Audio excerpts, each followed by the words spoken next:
是一个特别容易让儿童感到恐慌的时代。一个人学会了阅读以后，其实你也挡不住他的成长。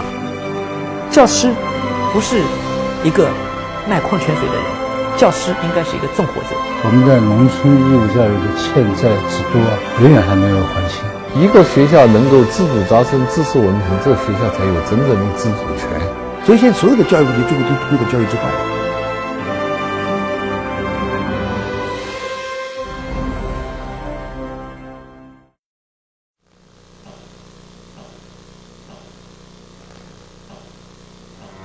法国教育家卢梭说，大自然希望儿童在成人以前就要像儿童的样子。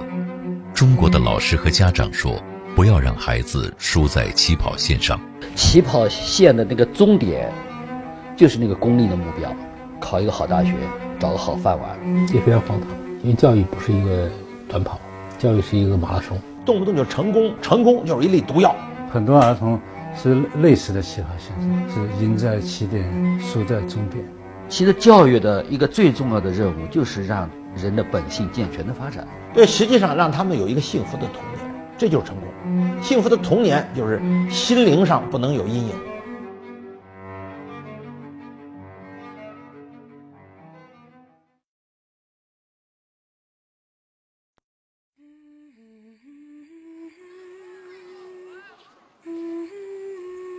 我们来到成都华德福学校的时候，已是开学的第2周。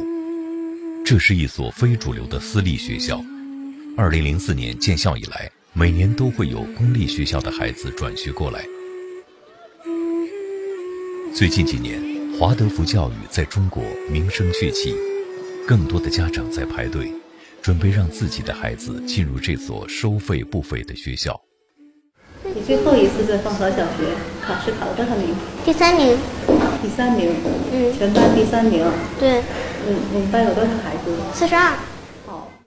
孙仲我做了各式各样的努力，可是那种传统教育下面的这种压力，其实对他压的是很重的。在他上1年级之前，他的整个状态的那种放松、那种纯洁，然后那种自信。其实在他小学4年级，其实全部磨灭的没有了。他的身体是很紧张的，然后还显得很瘦弱。他其实我就觉得我看着他心里很难过。所以我有过纠结，就是在让他来之前的纠结，就是说，他的这种学习成绩重要呢，还是说他真正对生命的成长更重要？是谁用了这种想法要把你转到华德福来？当然是我妈妈啦。那为什么要这么做呀？因为她觉得这里学习轻松一点，有乐趣一点。梁琛家住深圳，因为厌学，脾气变得越来越暴躁。爸爸妈妈决定把他转到华德福。目前母女俩租住在学校附近的小区里。2周的试读结束后，听雪和梁琛将要决定是否愿意留在华德福。郭初阳，杭州独立语文教师，以富有人文色彩的思想课堂闻名教育圈。他说，离开体制是为了寻找真正的教育。接下来的1周，他将和我们一起走进华德福，体验主流教育之外的另一种童年。每个人走进这个华德福的校园，首先他就会体会到，这所学校仿佛有点像一所我们以前的乡村学校。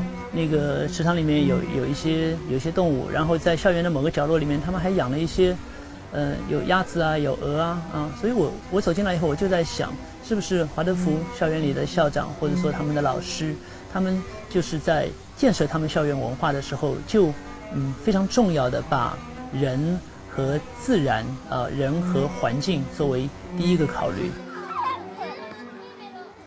20世纪初，奥地利科学家史丹纳创立了人智学，并依据这一理念创办了第1所华德福学校。此后100年，华德福学校遍及世界各地，并广泛地影响着主流教育。华德福提倡以人为本。